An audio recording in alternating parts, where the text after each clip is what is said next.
ಪ್ರೀತಿಯ ವಿದ್ಯಾರ್ಥಿಗಳೇ ನಮಸ್ಕಾರಗಳು. ವಿದ್ಯಾರ್ಥಿಗಳೇ, ಈ ದಿವಸ 9ನೇ ತರಗತಿ ಗಣಿತ ವಿಷಯಕ್ಕೆ ಸಂಬಂಧಪಟ್ಟಂತೆ ಚಟುವಟಿಕೆ 7 ಅಭ್ಯಾಸ ಮಾಡೋಣ. ಇದು LB ಆಧಾರಿತ ಚಟುವಟಿಕೆ 7 2 ಘಟಕಗಳನ್ನು ಒಳಗೊಂಡಿದೆ. ಘಟಕ 10 ಹೆರಾನ್ನ ಸೂತ್ರ, ಘಟಕ 11 ಮೇಲ್ಮೈ ವಿಸ್ತೀರ್ಣಗಳು ಮತ್ತು ಘನಫಲಗಳು. ಒಟ್ಟು 15 ಅಂಕದ ಚಟುವಟಿಕೆ ಇದಾಗಿದೆ.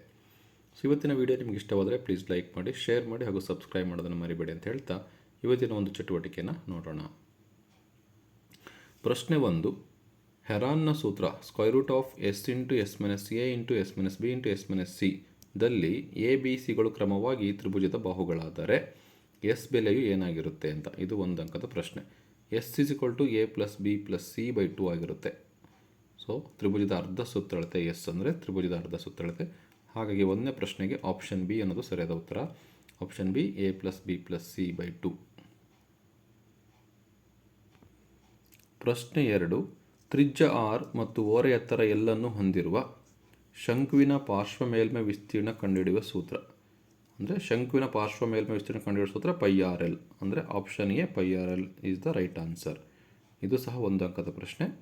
ಎರಡನೇ ಪ್ರಶ್ನೆಗೆ ಉತ್ತರ ಆಪ್ಷನ್ ಎ πRL, ಶಂಕುವಿನ ಪಾರ್ಶ್ವ ಮೇಲ್ಮೈ ವಿಸ್ತೀರ್ಣ ಕಂಡುಹಿಡಿಯುವ ಸೂತ್ರ. ಮೂರನೇ ಪ್ರಶ್ನೆ. ಒಂದು ಸಮಬಾಹು ತ್ರಿಭುಜದ ಸುತ್ತಳತೆಯು 180 ಸೆಂಟಿಮೀಟರ್ಗಳಾದರೆ ಪ್ರತಿ ಬಾಹುವಿನ ಅಳತೆ ಕಂಡುಹಿಡಿಯಿರಿ. ಸಮಬಾಹು ತ್ರಿಭುಜದ ಸುತ್ತಳತೆ 180 ಇದ್ದರೆ ಪ್ರತಿ ಬಾಹುವಿನ ಅಳತೆ ಕಂಡುಹಿಡಿಯಿರಿ. ಇದು ಸಹ ಒಂದು ಅಂಕದ ಪ್ರಶ್ನೆ. ಸಮಬಾಹು ತ್ರಿಭುಜದ ಸುತ್ತಳತೆ = 3a, ಯಾಕೆಂದರೆ ಮೂರು ಬಾಹುಗಳು ಸಮನಾಗಿರೋದ್ರಿಂದ 3a ಆಗುತ್ತೆ. ಸುತ್ತಳತೆ 180 ಡಿಗ್ರಿ ಇದೆ, 180 ಇದೆ, ದಟ್ = 3a. ಸೊ 180ನ್ನು 3ರಿಂದ ಭಾಗಿಸ್ಬೇಕು, 60 ಬರುತ್ತೆ. ಸೊ ಹಾಗಾಗಿ ಪ್ರತಿ ಬಾಹುವಿನ ಅಳತೆ 60 ಸೆಂಟಿಮೀಟರ್ ಆಗುತ್ತೆ. ಇದು ಮೂರನೇ ಪ್ರಶ್ನೆಗೆ ಉತ್ತರ ಆಗಿದೆ. ಪ್ರಶ್ನೆ 4. ತ್ರಿಜ್ಯ 21 ಸೆಂಟಿಮೀಟರ್ ಇರುವ ಗೋಳದ ಪಾರ್ಶ್ವ ಮೇಲ್ಮೈ ವಿಸ್ತೀರ್ಣ ಕಂಡುಹಿಡಿಯಿರಿ ಅನ್ನೋದು ಪ್ರಶ್ನೆ. ತ್ರಿಜ್ಯ ಕೊಟ್ಟಿದ್ದರೆ 21 ಸೆಂಟಿಮೀಟರ್, ಗೋಳದ ಪಾರ್ಶ್ವ ಮೇಲ್ಮೈ ವಿಸ್ತೀರ್ಣ ಕಂಡುಹಿಡಿಯಬೇಕು. ಪಾರ್ಶ್ವ ಮತ್ತು ಪೂರ್ಣ ಎರಡೂ ಒಂದೇ ಬರುತ್ತೆ ಫಾರ್ಮುಲೆಯಲ್ಲಿ. ಒಂದು ಅಂಕದ ಪ್ರಶ್ನೆ. ಸೊ ಗೋಳದ ಪಾರ್ಶ್ವ ಮೇಲ್ಮೈ ವಿಸ್ತೀರ್ಣ = 4πr². 4 × π ಅಂದರೆ 22/7, r² ಅಂದರೆ 21 × 21. 7 1 7 3 22 4 88, 21 3 63. ಇವೆರಡನ್ನು ಗುಣಾಕಾರ ಮಾಡಿ 5544 ಸೆಂಟಿಮೀಟರ್ ಸ್ಕ್ವೇರ್ ಬರುತ್ತೆ. ಸೊ ಇದು ನಾಲ್ಕನೇ ಪ್ರಶ್ನೆಗೆ ಉತ್ತರ ಆಗಿದೆ. ಒಂದು ಅಂಕದ ಪ್ರಶ್ನೆ. ಪ್ರಶ್ನೆ 5. ಒಂದು ತ್ರಿಭುಜದ ಬಾಹುಗಳು 122 ಮೀಟರ್, 22 ಮೀಟರ್ ಮತ್ತು 120 ಮೀಟರ್ ಆಗಿದೆ. ಇದರ ಅರ್ಧ ಸುತ್ತಳತೆಯು 132 ಮೀಟರ್ ಆದರೆ ಈ ತ್ರಿಭುಜದ ವಿಸ್ತೀರ್ಣ ಕಂಡುಹಿಡಿಯಿರಿ. 2 ಅಂಕದ ಪ್ರಶ್ನೆ. ಸೊ ಅರ್ಧ ಸುತ್ತಳತೆ ಕೊಟ್ಟಿದ್ದಾರೆ S 132. ಸೊ ಎ ತಗೊಳ್ಳಿ, ಇದನ್ನ ಎ, ಇದು ಬಿ, ಇದು ಸಿ ಅಂತ ತಗೊಳ್ಳಿ. ABC ಬಾಹುಗಳ ಉದ್ದಗಳು. ಸೊ ಈಗ ನಾವು S - A ತಗೊಂಡ್ರೆ 132ರಲ್ಲಿ 122 ಕಳಿಬೇಕು, 10 ಬರುತ್ತೆ. S - B ತಗೊಂಡ್ರೆ 132ರಲ್ಲಿ 22 ಕಳಿಬೇಕು, 110 ಬರುತ್ತೆ. S - C ತಗೊಂಡ್ರೆ 132ರಲ್ಲಿ 120 ಕಳೀರಿ, 12 ಬರುತ್ತೆ. S - A, S - B, S - C. So ಇದನ್ನು ಹೆರಾನ್ ಸೂತ್ರದಲ್ಲಿ ಹಾಕಿ ಸಬ್ಸ್ಟಿಟ್ಯೂಟ್ ಮಾಡಿ ಸಿಂಪ್ಲಿಫೈ ಮಾಡಬೇಕು. ತ್ರಿಭುಜದ ವಿಸ್ತೀರ್ಣ = √S × S - A × S - B × S - C. S ಅಂದರೆ 132, S - A ಅಂದರೆ 10, S - B ಅಂದರೆ 110, S - C ಅಂದರೆ 12. 132ನ್ನು 11 × 12 ಬರಿಬೋದು. 10ನ್ನು ಹಾಗೆ ಬರ್ತೀನಿ. 110ನ್ನು 11 10 ಅಂತ ಬರಿಬೋದು. 110, 12 ಹಾಗೆ ಬರ್ತೀನಿ. ಸೊ 11 11 ರಿಪೀಟ್ ಆಗುತ್ತೆ, 11 ಸ್ಕ್ವೇರ್ ಆಗುತ್ತೆ. ಸ್ಕ್ವೇರ್ ಮತ್ತು ಸ್ಕ್ವೇರ್ ರೂಟ್ ಕ್ಯಾನ್ಸಲ್ ಆದರೆ 11 ಬರುತ್ತೆ. 12 12 12 ಸ್ಕ್ವೇರ್ ಆಗುತ್ತೆ. ಸ್ಕ್ವೇರ್ ಮತ್ತು ಸ್ಕ್ವೇರ್ ರೂಟ್ ಕ್ಯಾನ್ಸಲ್ ಆಗಿ 12 ಬರುತ್ತೆ. 10 × 10 10 ಸ್ಕ್ವೇರ್ ಆಗುತ್ತೆ. ಸ್ಕ್ವೇರ್ ಮತ್ತು ಸ್ಕ್ವೇರ್ ರೂಟ್ ಕ್ಯಾನ್ಸಲ್ ಆಗಿ 10 ಬರುತ್ತೆ. ಸೊ ಈ ಮೂರನ್ನು ಗುಣಾಕಾರ ಮಾಡಿದರೆ 1320 ಮೀಟರ್ ಸ್ಕ್ವೇರ್ ಬರುತ್ತೆ. ಸೊ ಇದು ತ್ರಿಭುಜದ ವಿಸ್ತೀರ್ಣ ಆಗಿದೆ ವಿದ್ಯಾರ್ಥಿಗಳೇ. ಇದು 5ನೇ ಪ್ರಶ್ನೆಗೆ ಉತ್ತರ ಆಗಿದೆ. ಪ್ರಶ್ನೆ 6.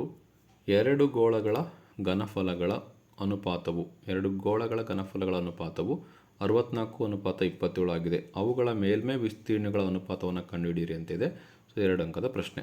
ಗೋಳ 1ರ ಘನಫಲ ಬೈ ಗೋಳ 2ರ ಘನಫಲ. ಸೂತ್ರ ಏನು? 4/3πr³, 4/3πr³. ಸೊ ಗೋಳ 1 ಇರೋದ್ರಿಂದ r1³, ಇದು r2³. ಸೊ ಇವುಗಳ ಅನುಪಾತ 64/77 ಕೊಟ್ಟಿದ್ದಾರೆ. ಸೊ 4/3π 4/3π ಕ್ಯಾನ್ಸಲ್ ಆಗುತ್ತೆ. r1³/r2³ ಆಗುತ್ತೆ. ಸೊ 64ನ್ನು 4³ ಅಂತ ಬರಿಬೋದು. 4 4 16, 16 4 64. 4ನ್ನು 3 ಬಾರಿ ಗುಣಾಕಾರ ಮಾಡಿದರೆ 4 × 4 × 4 ಅಂದರೆ 64 ಬರುತ್ತೆ. ಸೊ 3ನ್ನು 3 ಬಾರಿ ಗುಣಿಸಿ 3 × 3 × 3 27 ಬರುತ್ತೆ. ಸೊ r1/r2³ ಅಂತ ಬರಿಬೋದು. ಇದನ್ನು 4/3 ಅಂತ ಬರಿಬೋದು. ಕ್ಯೂಬ್ ಕ್ಯಾನ್ಸಲ್ ಆದರೆ r1/r2 = 4/3 ಆಗುತ್ತೆ. ಸೊ ಗೋಳ 1ರ ಘನಫಲ ಮತ್ತು ಗೋಳ 2ರ ಘನಫಲವನ್ನು ನೋಡಿದ್ವಿ. ಈಗ ಅವುಗಳ ಮೇಲ್ಮೈ ವಿಸ್ತೀರ್ಣಗಳ ಅನುಪಾತ ಕೇಳಿದರೆ ಸೊ ಗೋಳ 1ರ ಪಾರ್ಶ್ವ ಮೇಲ್ಮೈ ವಿಸ್ತೀರ್ಣ ಬೈ ಗೋಳ 2ರ ಪಾರ್ಶ್ವ ಮೇಲ್ಮೈ ವಿಸ್ತೀರ್ಣ. ಸೊ ಪೂರ್ಣ ತಗೊಂಡ್ರೂ ಅದೇ ಫಾರ್ಮುಲಾ ಬರುತ್ತೆ. ಸೊ 4πr² r1² r2² 1 2 ಇರೋದ್ರಿಂದ 4π cancel, r1² r2².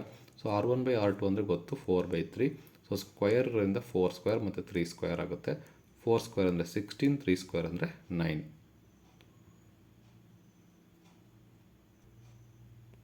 So answer 16/9 ಆಗುತ್ತೆ.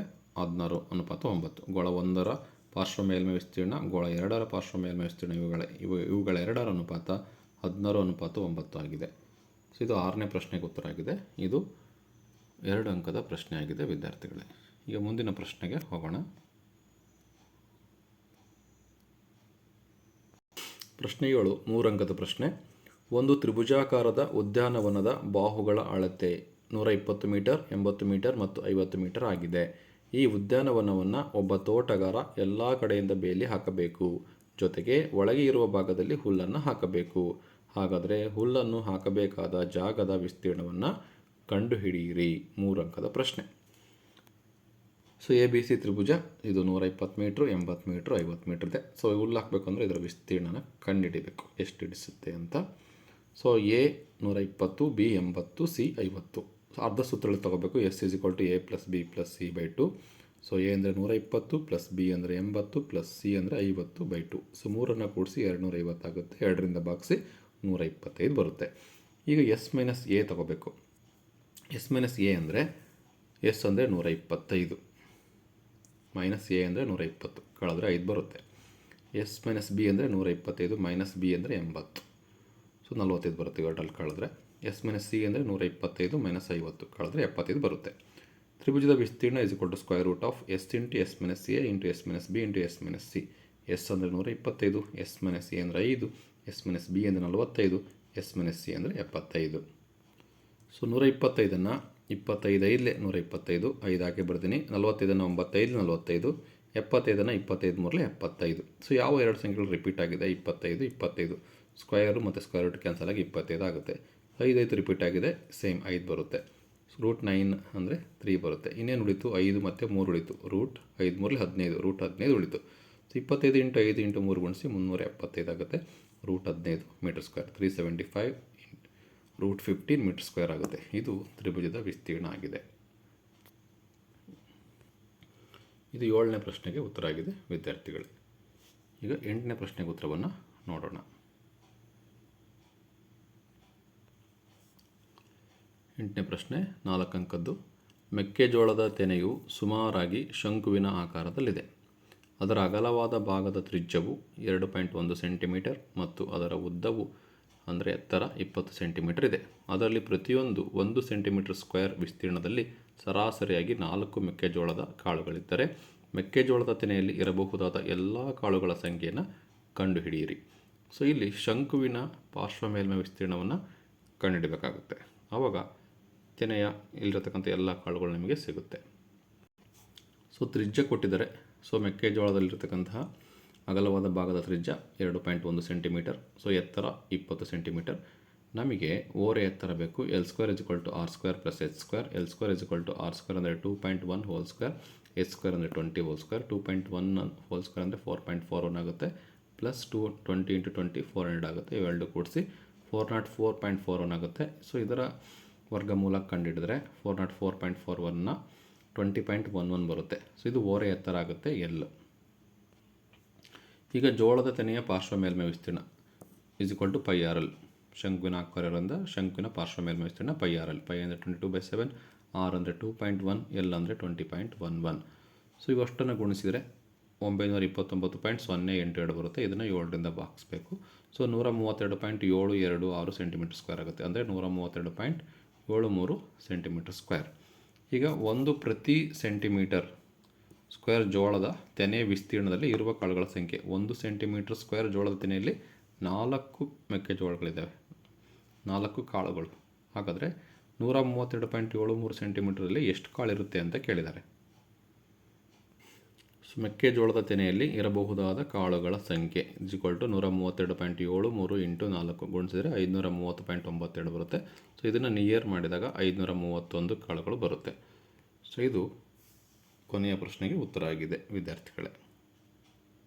ಇಲ್ಲಿಗೆ ಚಟುವಟಿಕೆ 7 ಕಂಪ್ಲೀಟಾಗಿ ಮುಕ್ತಾಯವಾಗುತ್ತೆ. ಮುಂದಿನ ವಿಡಿಯೋದಲ್ಲಿ ಚಟುವಟಿಕೆ 8 ಅಭ್ಯಾಸ ಮಾಡೋಣ ಅಂತ ಹೇಳ್ತಾ, ಇವತ್ತಿನ ವಿಡಿಯೋ ಇಷ್ಟವಾದರೆ ಪ್ಲೀಸ್ ಲೈಕ್ ಮಾಡಿ, ಶೇರ್ ಮಾಡಿ ಹಾಗೂ ಸಬ್ಸ್ಕ್ರೈಬ್ ಮಾಡೋದನ್ನು ಮರಿಬೇಡಿ ಅಂತ ಹೇಳ್ತಾ, thank you for watching this video.